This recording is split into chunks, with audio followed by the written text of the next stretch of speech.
welcome, folks. Anyone's guest here, Grayson Wood. We're gonna got a guest this evening, or this afternoon, whenever this thing goes up. It's one of my dearest friends. Love him to death, and I don't do business with any other music store than Will West from Will West Music. Hi, Will. Thank you, Grayson. Good to see you, you, glad buddy. to be here. See, we act like we just. Who are you? I didn't met you before. I know. So it's nice to see you. I'm glad your people got in touch with my people. That's right. Yeah. It's good to have people. Yeah. We'll do lunch sometime We'll after do, this. Yeah, absolutely. Yeah. Maybe today. So the people, I mean, a lot of people don't know your shop or nothing like that. Mm-hmm. But I will say it's in Jefferson City, Missouri on Missouri Boulevard. What's the address of that? It's 807. You can't miss it. There's like a 20-foot long guitar on the roof there when you're coming off the highway. Yeah, so. you can't miss it. Yeah. It's Will West Music and Sound. Now, Will, not only do you own a music store, Mm-hmm. now there's a whole lot of layers to your onion. I've been doing a little bit of research, or should I say, people have been talking about you. That's usually not good. No, They it's say real there's good. no such thing as bad publicity. That's right. Yeah. Now, I learned that, you're one of the finest musicians I've ever encountered. But That's I nice learned of you that to you say were so. a studio musician in Nashville, and you played the Ryman and everything else. And you're so, I've known you for, what, Yeah. 20 This years is almost? my 22nd year. It'll be 22 years in July this year. So And you I know, never knew anything. just See, living large. Yeah, but you're so, you don't wear your passed out on your sleeve, you know? No, I mean, there's so many great musicians in Nashville. You know, you're just lucky to kind of, be there and have fun, and everybody's working on a deal. Right. And, everybody that waits on you is a great singer, or 90% of them, and they're all trying to write a hit song, So if you can write a hit song, then you got a chance, So Yeah. And there's been many memorable sessions where you do stuff, so. well, now you were a studio musician, so who did anybody you played for in the studio? There's about 10 people that do 90% of the records in Nashville. Right. Brent Mason and all those guys, Eddie Bayer on drums, etc. And they've got the formula, just like in the 70s or whatever, when they had the 60s and 70s, when they had the Wrecking Crew out in Hollywood. Yeah.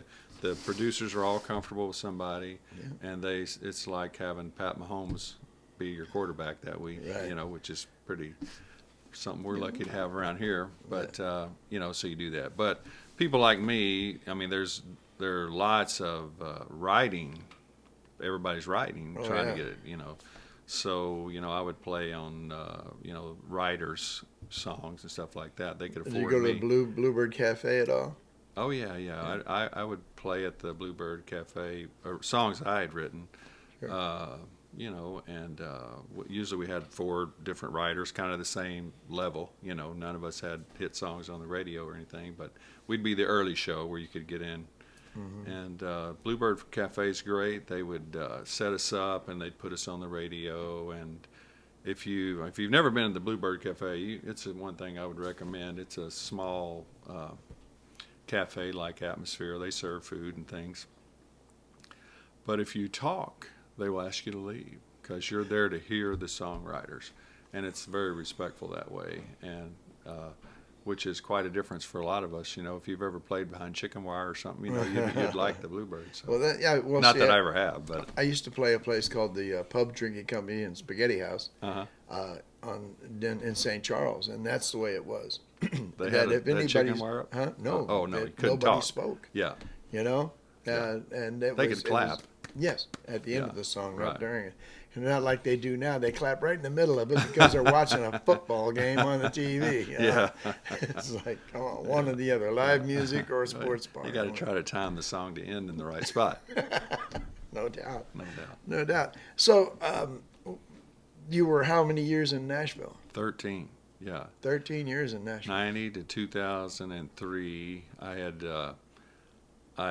had won a songwriting and a couple of talent things, and in Missouri, where I came when I got out of high school. I went straight into the service and came to Missouri at White. What branch of service were you in? Air Force. Air Force. Yeah, 4 years, and So that was fun. I played a lot of music at night because I had a regular day job, Mm-hmm. and Patty's place up there in Warrensburg, this huge place where I played with a couple different bands, and we'd warm up like Three Dog Night and the Bellamy Brothers and Gene Watson. We had a good enough group that way. There's a couple of brothers called the Matthews Brothers, are just incredible singers and stuff. Mm-hmm. And so that kind of put me on the country Well, music you ain't no road. slouch either. We're going to hear some of your music a Yeah. little later on. Yeah.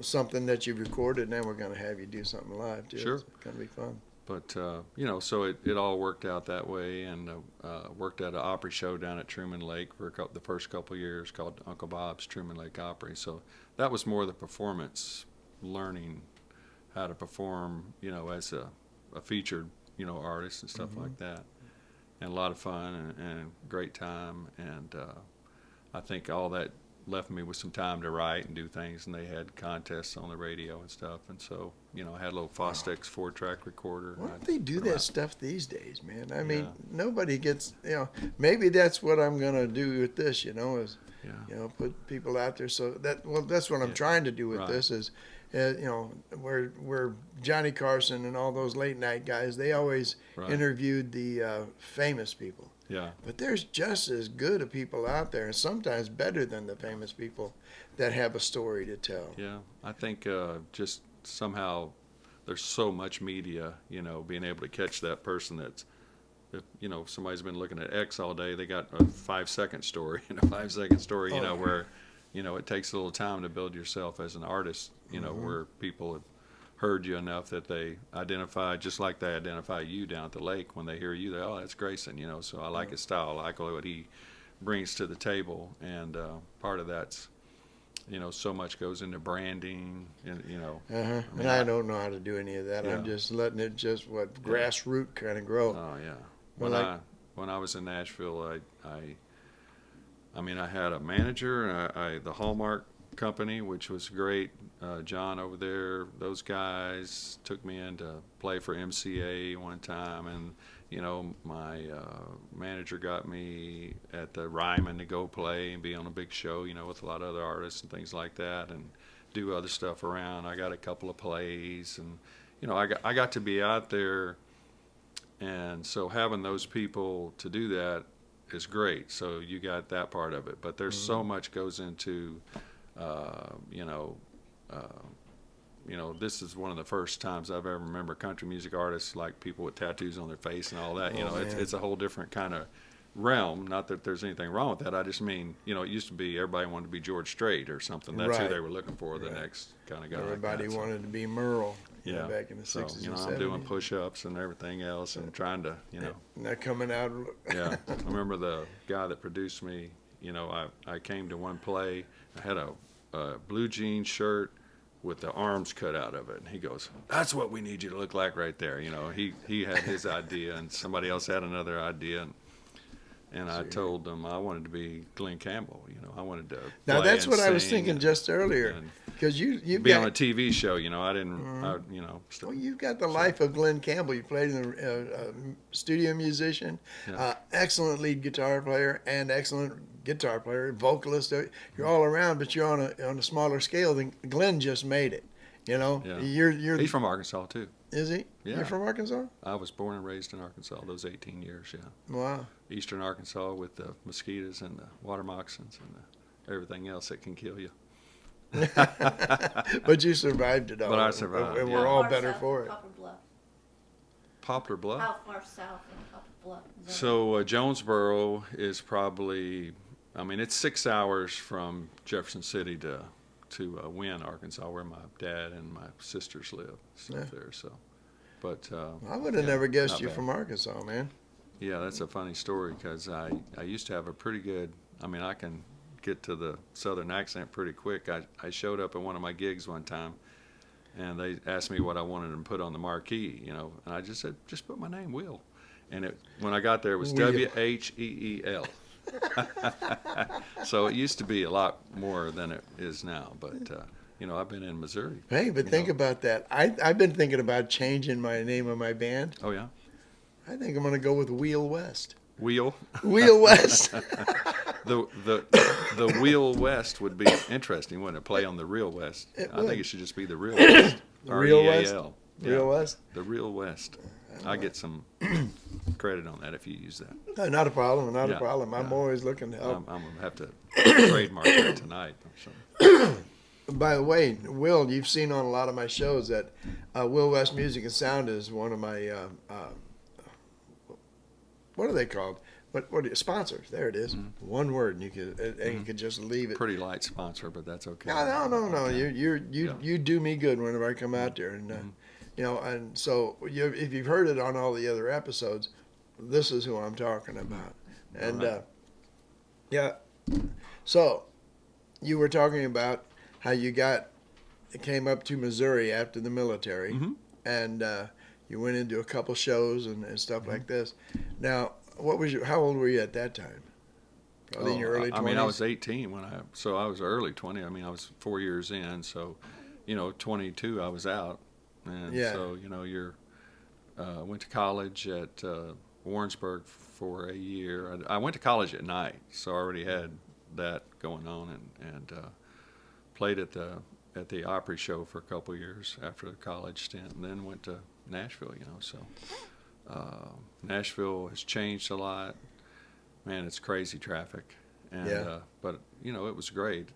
You meet so many people, and the things that are beautiful about Nashville, you can walk into a little corner bar and Vince Gill was playing one night, before he made it huge, or something like that. And it's the same way today. I mean, they have so many people have moved there because of their no state income tax and stuff like that. They charge you double for the hotel room tax down there, but anyway, they make it up. Yeah, they do. But there's a big culmination of people that know the studios are great, the musicians are great. Nashville musicians are not. They're very well rounded. Brent Mason can play jazz and has written. We're in this thing together. I think he wrote that with one of the producers that was producing Alan Jackson at the time. And he can play George Benson, or he can play Western swing or swang, as he calls it. That's like Everything you. I else, mean, you can go any direction you want to on the guitar too. Yeah. Well, there's different levels. What I really learned is the person that got the gig for the records, the high-end records, he was the best acoustic guitar player in town. He could and they do it fast, and they can come up with something creative. And that's a whole different talent all in itself, just being able to have that gift.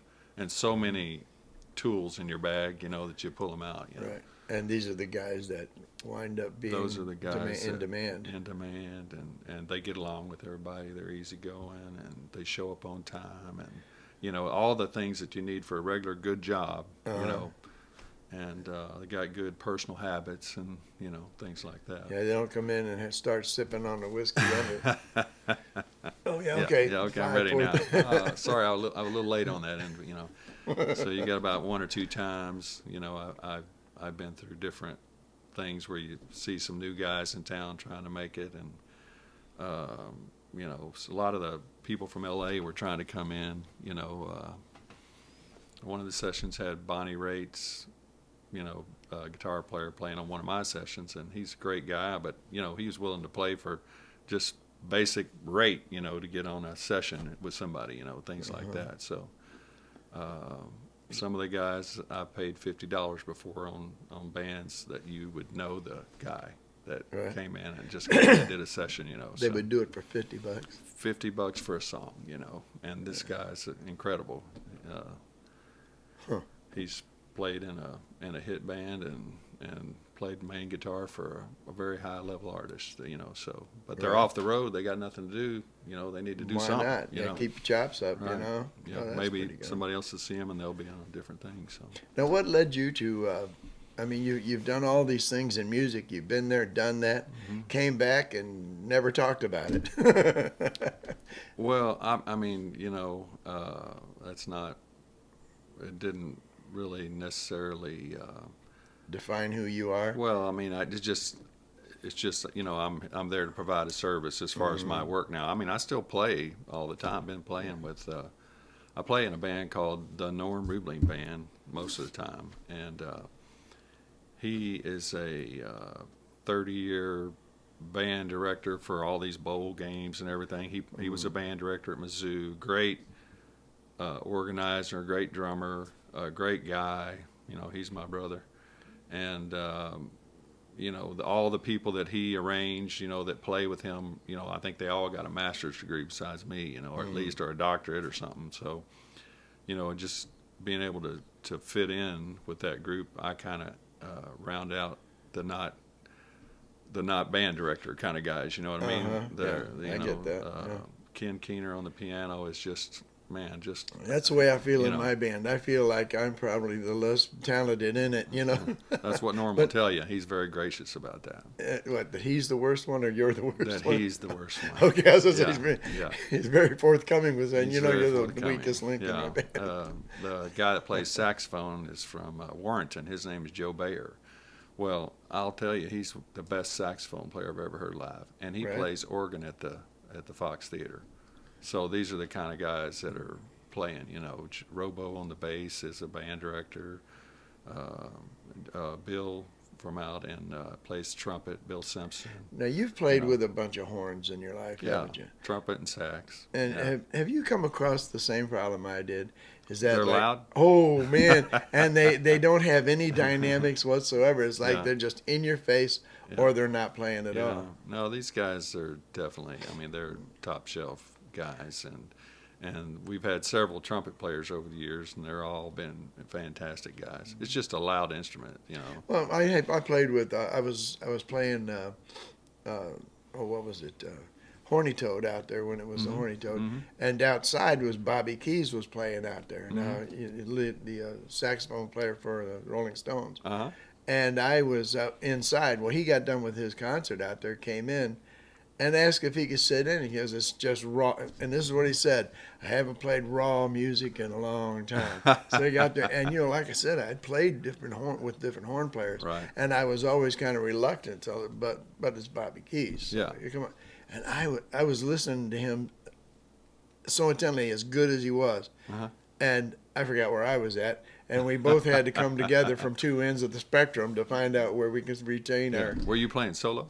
Yeah, I was doing a single wow. act. And he's Okay. playing the saxophone. Yeah. And I ain't lying. His dynamics were amazing. Yeah. And I'm sitting there going, wow, you know. Yeah. And so it kind of got thrown off. But I had to put that in there because he's probably the best saxophone player I've ever worked with. You know. We do a lot of private stuff, like at country clubs and things like that. And you know, sometimes we'll play as a four-piece. So Ken will play the keyboards, bass, and the keyboards, and we have sax and you know, drums and guitar, and you know, we'll have, you know, a tenor saxophone and a soprano sax.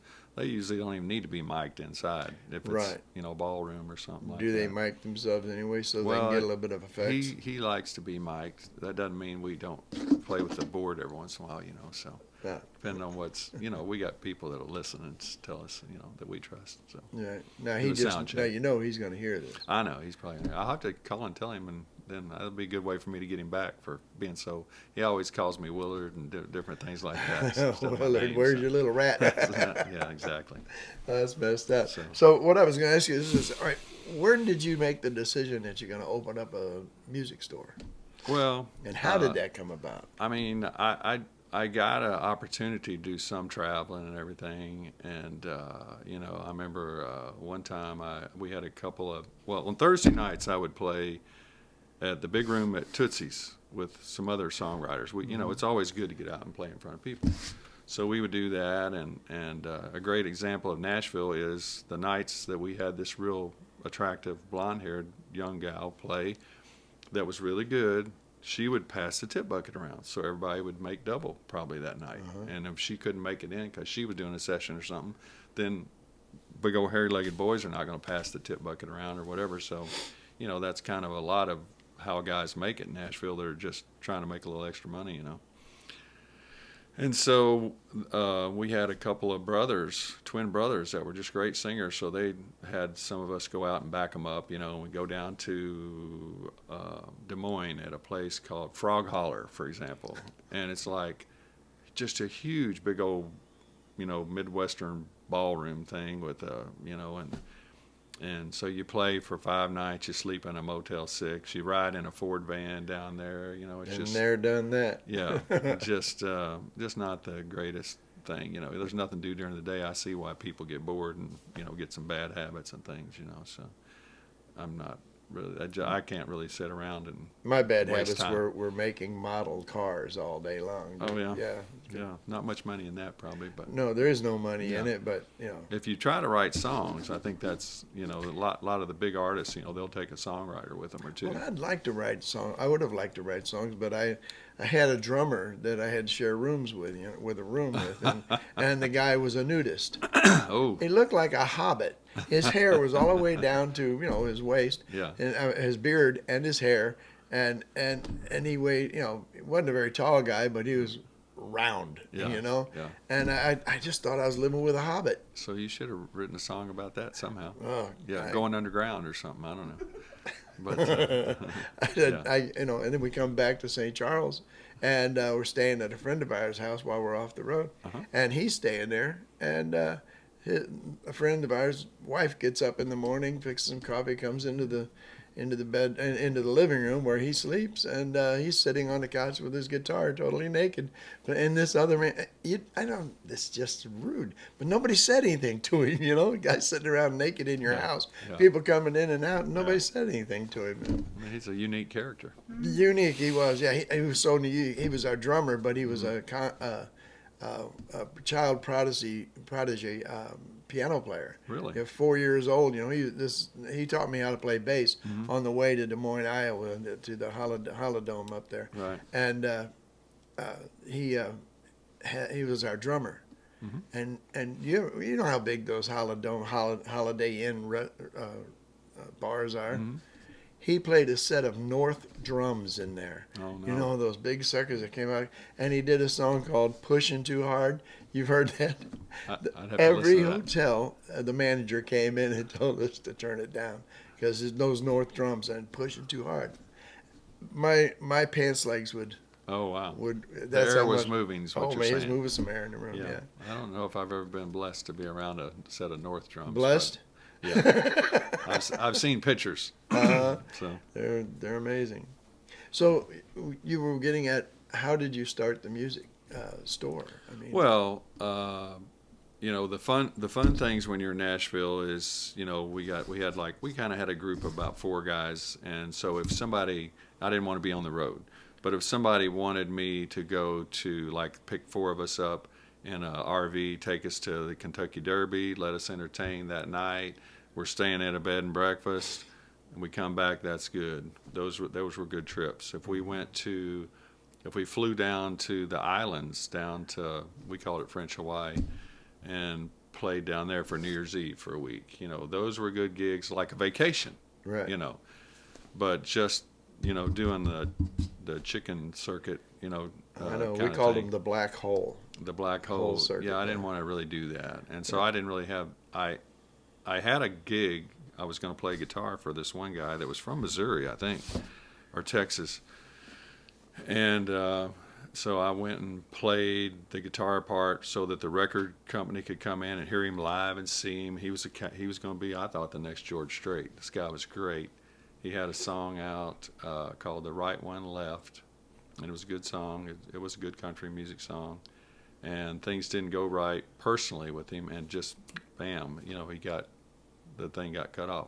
Now the guy went ahead and wrote some songs and became successful, but you know, I got to see how part of the business, it is a business, you know. Yes, it is. Where a lot of songwriters, you know, I've got one good friend who was Songwriter of the Year one year, who could sometimes show up with a gig and forget his guitar. You know, but what a great talented guy. You know, he'd been playing on the, you know, the things at the bar, you know, where you put a quarter in and try to win some money or something. But you know, and I've got another friend that was a good business person too. And he called me one night and said, I'm flying Reba tonight. Jet pilot. So, but he's done good and had songs cut. And Billy Austin, he's a great guy. We like to go watch the Braves play.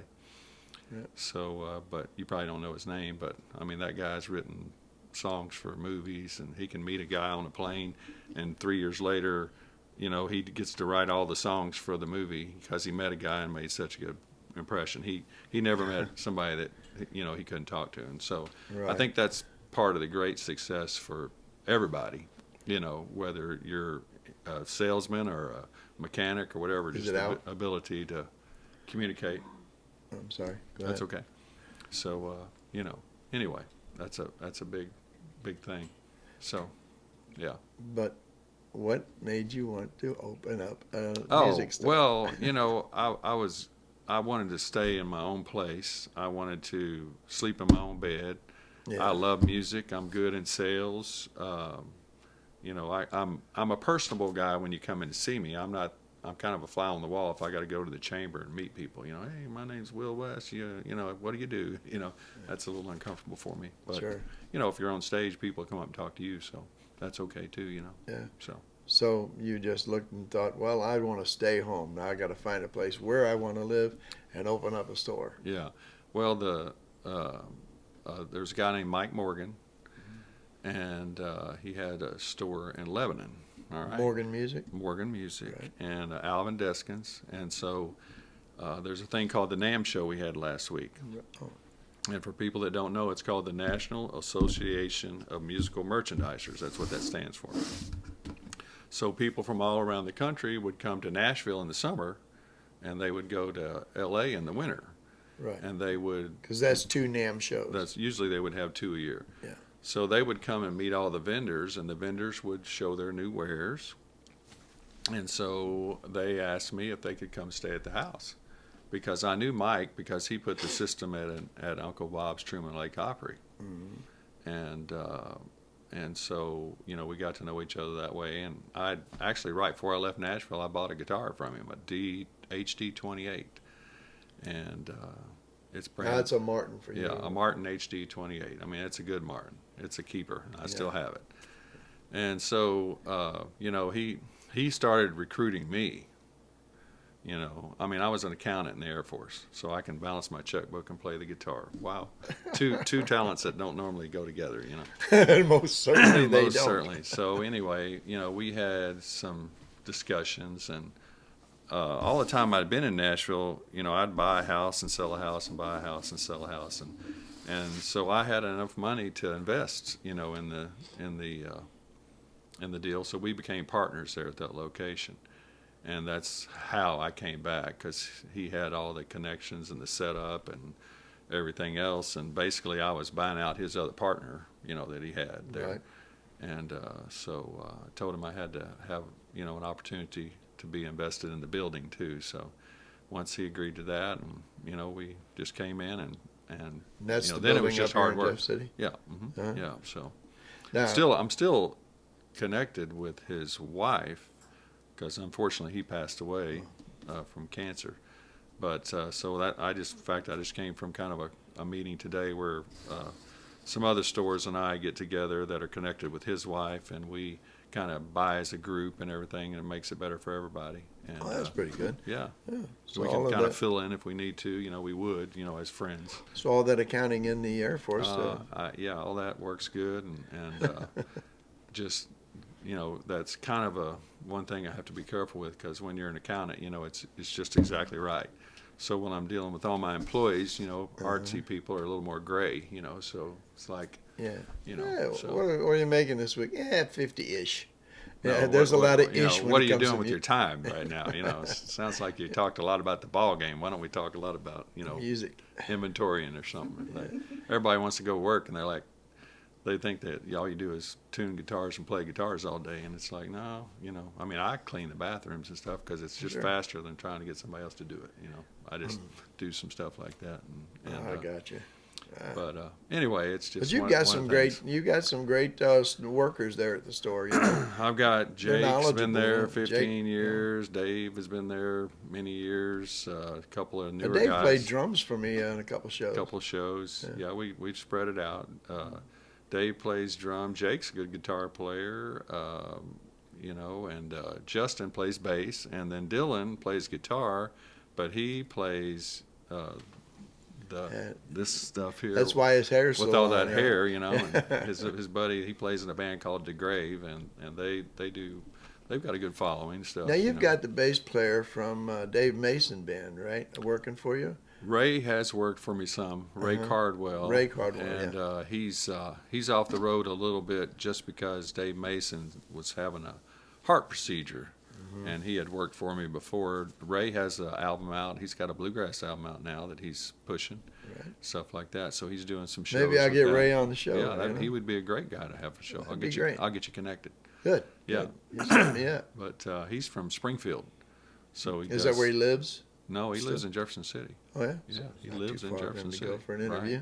Yeah, exactly. So he's a man, super talented singer and bass player, and he plays guitar some. I mean, you know, he's off the road, so he's playing at the pizza place there in town some. You know, so that's just the life of a real musician. You know, Yeah, working musicians. you're just and- working. Yeah. That's what I try to get on here is people who have all their life, the music has been the number one way that they've made a living. Right. You know. That's what you love. Yeah, Yeah. It's like your store. I mean, you can go in there. I was saying on the last episode last week about you can go in there and you can what kind of money you want to spend. You're still going to get a valuable instrument or sound system because you don't have any junk in there. You know? Things have changed too with so much competition. You know, you got $200. You can get a decent. You know, a real decent little beginner instrument, especially. You know, you know, some of the stuff is, you know, you would think if you were 16 years old again, you could have bought a car for it, you know, for $4,000 or $5,000, you know, special Martin or something like that. But my experience, well, I'll give you one example. So a Gibson, a '59 custom shop Gibson, probably 5 years ago was about $4,500. Right. And that seemed like a lot of money. It does. Still to And this day. It's about $6,900 now. So if you bought one 5 years ago, you probably haven't lost any money, you know, and especially if you kept it in good shape, you know. Yeah. So Like you do. You do keep your guitars in good shape. It's like they look like they never been played. oh, they've been played. Yeah. But, you know, might have had a fret dress once or twice or whatever. But I know my Taylor I have for sure because I did that one. I've used it, you know, all the time for if I go out and play live or, you know, stuff. If you showed up at a session, you brought about 4 guitars. Yeah. Which one do you want to hear, or which one do you like, or what fits, you know, the guy. Because there you're is singing no for. two guitars that sound exactly the same. Even the same model I know. sometimes, you know. So, Yeah. yeah. So. Like And they're, you know, they look good. So they're this they're guy like right art. here. You Yeah. sold me that guy right there. Yeah. Takamine There you Glenn Fry. Yeah. Yeah, that is one That's awesome guitar. That's That's a the great best. guitar. That's the best buy I've ever made on a guitar, Yeah. other than these two right Yeah. here. Oh, that Yamaha too, but Takamine makes great. You see a lot of people playing them. They're road horses. They You know, are. They sound good, play good. They sound good in a mix. yeah, You know, when you're recording, you know, the guys that are playing, they always want to see that, you know, pre-war Martin or whatever, but they're too expensive to bring out anymore. You know, there's a lot of good guitars. But out the thing there. is, I mean, I don't care what the name brand is. Mhm. What's that guitar sound like? You know, Yeah. and that's why. But like I've got, you know, that Yamaha that you sold me right behind you there. Was a trans acoustic. Oh yeah. What an amazing guitar! Yeah. I mean, it sounds great before you put the trans, you know, the Reverb and chorus chorus on and all it. that stuff. Yeah, Yeah. and then you got the Blue Ridge, which I didn't know Yeah. was made by Martin. You know, Hmm. it's a subsidiary of Martin, is what I heard. I don't know if I've heard that. You might want to check that one. Okay, But anyway. the source could be lying. I'd you say know? the blue. I'd double check that one. Yeah. Well, I know one thing. That guitar is. Yeah. I'd put it up against. Well, I did put it up against a 1951 D28 Martin. Yeah. You know. Yeah. And it held its own. So. Right. 1950. You know, a lot of things about those vintage guitars is they didn't have truss rods. Right. You know, before a certain time. So if over the years they've kind of got a little bit out of sync, a lot of people, it takes a lot of time and expertise to reset a neck. Steam and So, everything else. Yeah, they got it. You don't have a high-strung Nashville tuning guitar here. No, I don't. I used to. I used to have a high strung. I love those high strungs, man. If you don't know what a high strung is, it's all the high strings from a 12 string put onto a 6 string. And if you ever listen to that song by Faces, what is it? Ooh La La. Yeah, you can hear in the beginning of that he's playing a high strung. Sounds like a 12 string, but it's really a 6 string and it's kind of has a mandolin-y kind of sound to it. They're great, especially if you capo up a little bit. But I don't know which one to do it with, Yeah, well, you've got a 12 string, so it's not necessary. Well, these 3 right here, these are my stage guns, and these 3 here is like, those 2 are my favorite, and that one behind you is my dad's from 1967. Oh, yeah, awesome. I had to put a new top on it. Over there on the wall is the top from the old top from it. I put it in a frame. So, oh yeah. Yeah, so it's pretty cool. My dad played ukulele, or he plays ukulele, the baritone ukulele. He's got a all mahogany, solid, guitar from back in the day, or ukulele, excuse me, and it's the same. It's a D, G, B, E, just like a guitar. So that was easy to move over to the guitar. Sure. Mom played the piano, so. I learned how to play the ukulele one year. I could get a couple songs out of it. It's pretty cool. And then I gave it to gave one to my granddaughter, because her little hands, she wanted to play. She still got it, Yeah. But, if you go on a vacation, you want to keep your chops up. Those are good because you can stick them above the seat, in the plane, if you're flying. So. And if you're not good at it, you can go ahead and annoy the people on the plane. Yeah. If you're going to Hawaii, man, start singing some Down Ho. I want to go back to my little grass shack. Yeah. Hey, folks, we're going to take a short break at this time. We're here with Will West from Will West Music and Sound, and I've got to do some more sponsors here, too. We're sponsored by Travelin' Kind. This is Travelin' Light is their new album, and we'd like you to go. There's enough on there. Down below where after editing we're going to put this album there. Please go there and buy 1 or 2. Now if 33s are not your style, you can always pick up the CD right here also. We're going to come back a little bit in a little bit with some music from Will's CD, and he let me pick out one of my favorite songs on this album, and there you go. We'll be right back. Y'all stick around, hang on. This is what are we calling ourselves this week? Anyone's Guest with Grayson Wood. We'll be right back.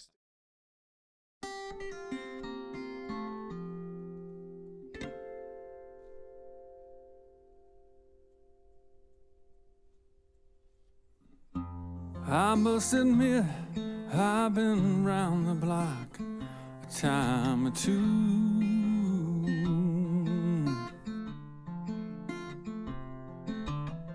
and I've never met someone quite as incredible as you. Like never before, I see clearly when I look into your eyes.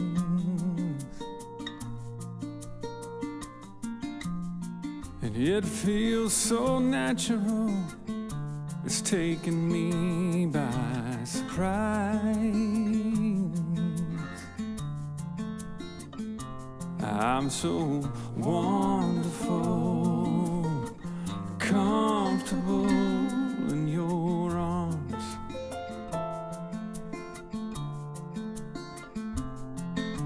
I catch myself daydreaming, scheming to get next to you.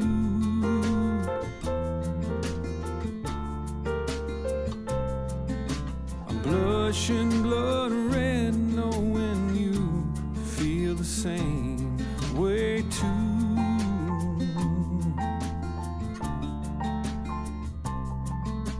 You really get next to me with the magical mystery of your touch.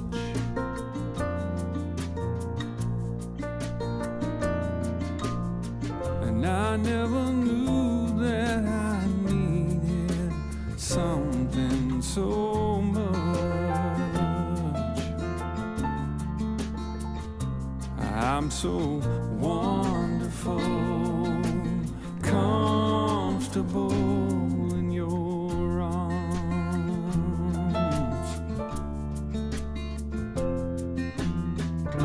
I don't wanna wake up, find out this is dream. Fate may have plans up her sleeve, but as for me, I believe in your wonderful, comfortable arms. In your wonderful, comfortable arms.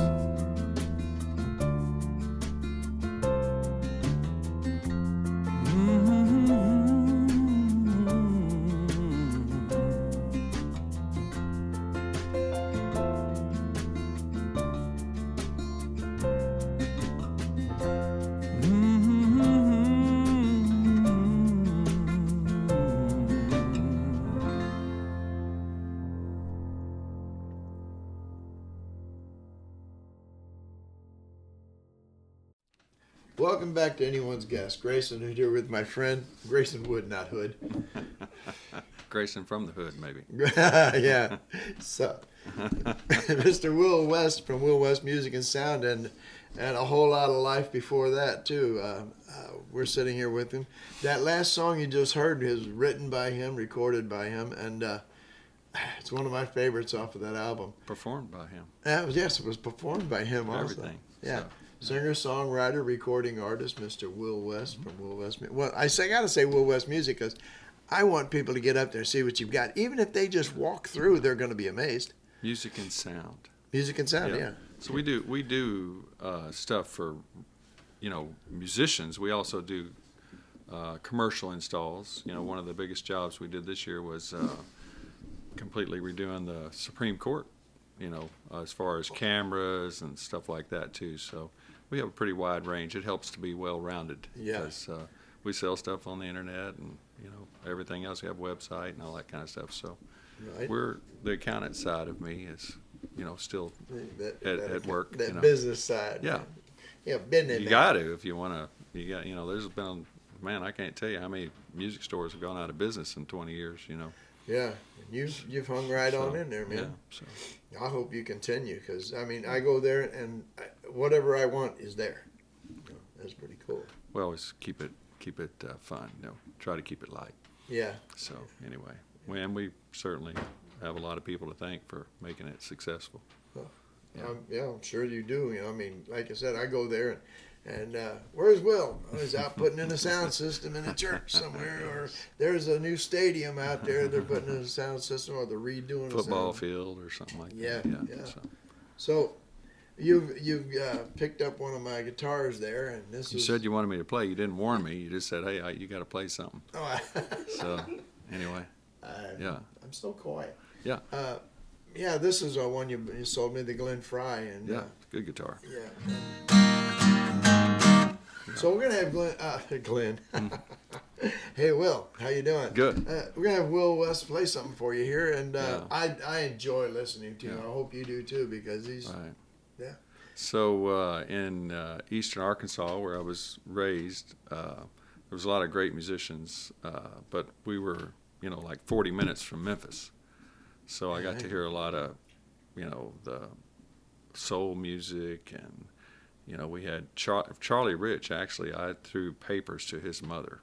Charlie Rich is from my hometown. And if I had a piano or something, I could try something on that. There you Oh, go. I'm sorry, folks. That's usually off in another room during this. I'm sorry. But anyway, Will. I'll try a blues tune. How about that? You do whatever you. Since we did.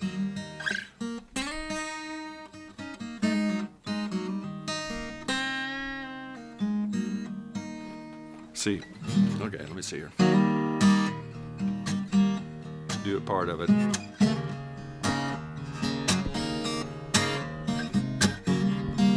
You ever heard of Toni Jean Wood?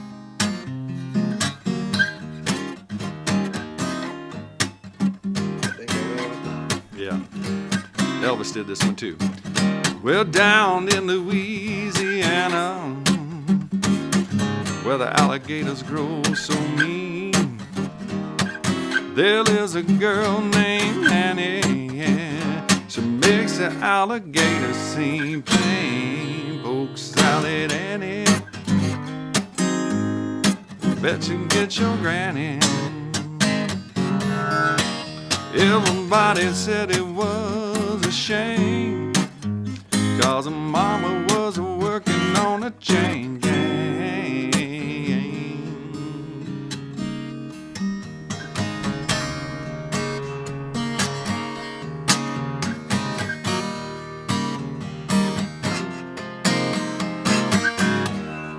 Got a harmonica. Down every evening round supper time, head on down to the drug patch. Pick up a mess of pork salad and bring it on home in a toe sack. Polk Salad Annie, bet you get your granny. Everybody said it was a shame, her mama was working on a chain gang.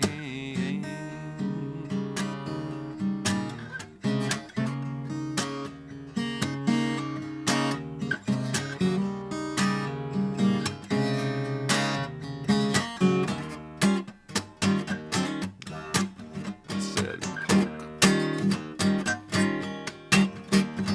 Salad.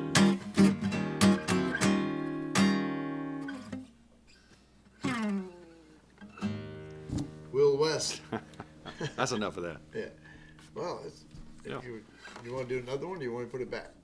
Oh, I just like holding a guitar. Okay, yeah. Yeah, It's guitars it's are like good. it's It's like like a a- logical wall. It's a wall, yeah, and it's a good friend. It's always a Yeah. good friend. They've always been good friends to me.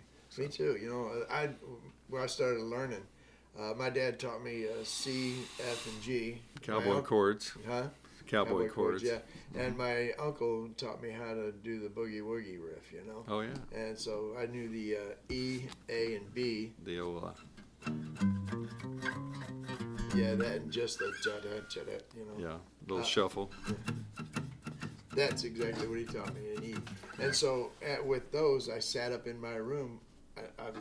That's all I did was sit in my room by myself, listen to radio and try and when cassettes came in, that was a whole lot better. I could stop it, run it back, and so I started learning. Get to the right spot. What we were doing radio, records, Mm-hmm. lifting them up and setting them back down where you needed them and stuff, Yeah. you know.